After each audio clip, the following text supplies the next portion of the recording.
So the Sanskrit word advaita points to something which can't be spoken of. And although we'll be doing a lot of speaking, we can never ever describe what we're trying to talk about. So this is what we're here to do, is move beyond understanding. But the Sanskrit word advaita also points to the futility of the idea that there is oneness and there is something separate from oneness that needs to find oneness. So there won't be any possibility of talking about reaching states. We won't be here to try and find states of bliss or stillness or silence or even awareness. We won't be here looking for anything. We won't be here trying to get anything or get anywhere. Because what we're talking about is so obvious that it's utterly obscure, and it's so open that it's utterly secret. All the time there is someone trying to get it. It stays hidden. All the time we look for it, it just isn't seen. It can't be attained. It can't be lost. It can't be taught. It can't be given. And it can't be taken away. It can't be talked about at all because it is already nothing and everything. It's not only the biggest thing in this room, it's the only thing in this room. It's the only arising in this room. It's all that's happening in this room. And within it, within what we seek, is us seeking it. And all the time that we are separate from it, or believe we are separate from it, and experience that we are separate from it, then we are always seeking it. We're always moving to find it. And we're moving to find something that is utterly still. We're living in a time, we're living in the clock's ticking, and we're moving in time to anticipate finding something that is timeless.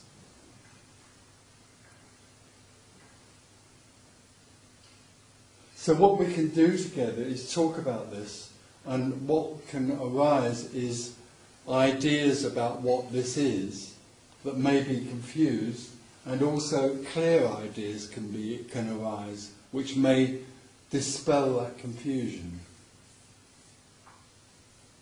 But what we're talking about has nothing to do with you or me. Absolutely nothing to do with you or me. It has nothing to do with personal experience. You are not going to get this.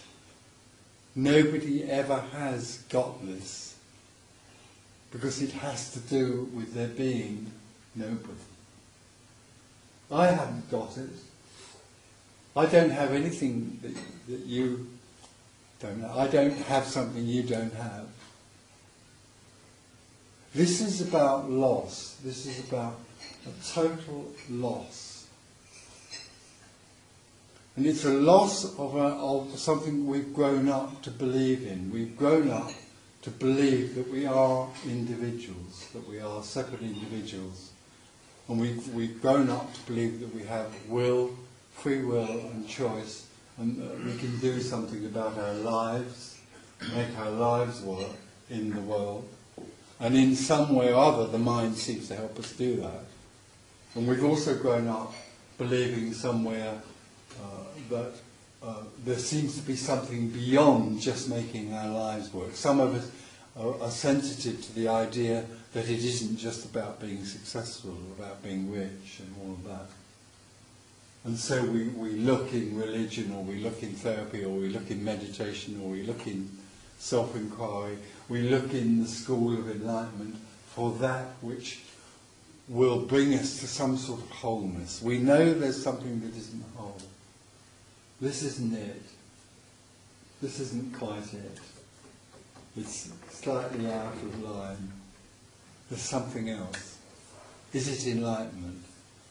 Now the mind will then paint a picture of what enlightenment is like.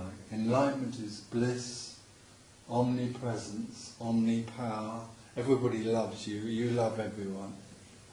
And you walk around in this beautiful sort of pink haze.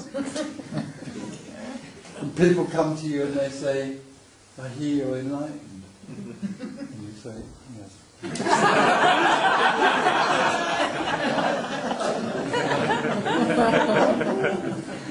Well, would you come and speak to some of my friends?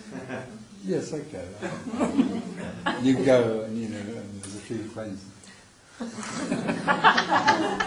And you tell them how you've become enlightened, and they love that. That sounds good, and they look at you and you're sort of very quiet and obviously completely together and in bliss. They want to be like you, and their friends want to be like you, so they get more friends and they come. And you get more people in the room, and then in the end it has to be a bigger room. And the crowds get bigger. And then you say to your friend, well look, I'm down here at this level, maybe I'll have a platform. Or bigger seat, so that people can see me, because they're all... This is, we've got this idea, the difficulty with this is that the mind has an idea of what enlightenment is like. It's the lottery, it's the spiritual lottery, it's the biggest lottery you can win. It's better than winning £1 million, because you've got everything. You're just there. You're totally safe. You're totally in bliss. Everything is wonderful. And that's the difficulty, because of course, actually, enlightenment is nothing like that. Enlightenment, liberation, is totally and utterly ordinary. It's utterly ordinary. It's not wonderful in that sense. It's not blissful. It's not the answer to everything. Life goes on afterwards. Life just goes on as it did before. There's still the inland revenue. There's still all the other things that are happening in life. But the difference in liberation is the dropping away of any sense that there is anyone that life is happening to.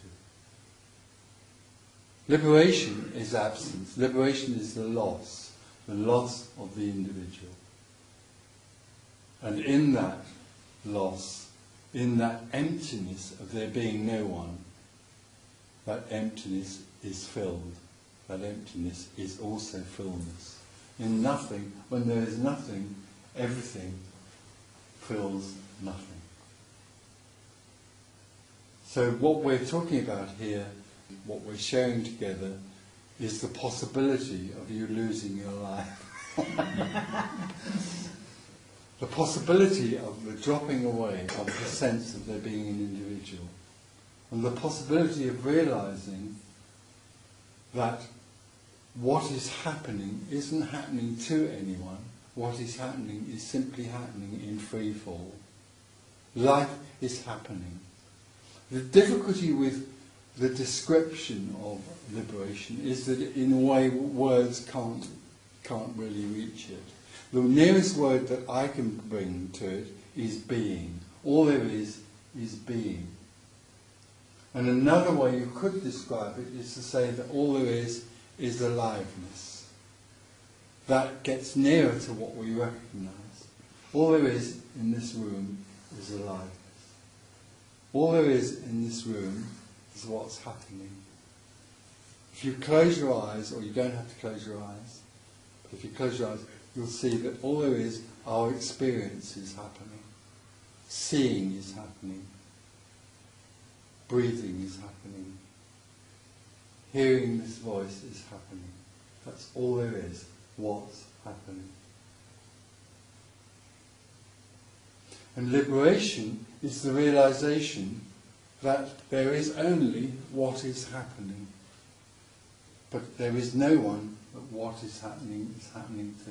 There is no one that is happening to, that life is happening to, that being is happening to. And suddenly it's realised by no one, which is a mystery, that all there is life, all there is being. And that being includes both nothing and everything, which isn't just that there's what's happening in terms of activity. It is that that activity also encompasses both nothing and everything. It's both life and death. It's fullness and emptiness. It's a mystery. It can't be described, and no one can see it, no individual can see it. Because all the time there's an individual, the individual sees through a veil from the point of being separate and can't see the whole. In liberation, the individual drops away and there is wholeness. So we can talk together, and at the level of concepts there can be a clarity that can arise. But the most powerful thing that arises in these meetings is an energetic freedom that can arise. What individuality is about is contraction, living in the boundary of the skin. Liberation is a boundlessness, so there's an expansion out into boundlessness. That is possible when people gather together in this way. Because what we're doing is we are talking to nothing. We're questioning nothing. We're meeting nothingness. We're meeting what we are. Nothingness. Beingness. Any question, ask any question, it doesn't matter what question you ask. If a question arises, it's there to arise and meet nothing and in a sense be answered by nothing. Because the mind can never get anywhere with this. The mind can go on questioning this forever and never get anywhere. And then it begins to give up. It just gives up. This is totally simple, utterly simple, and very difficult. It's very simple because, as I say, it's totally obvious. And it's difficult because it's frightening for the individual. The sense of losing individuality is a frightening idea for the individual. But nobody can get this, nobody can lose it. Nobody can understand it. It is seen or it isn't seen.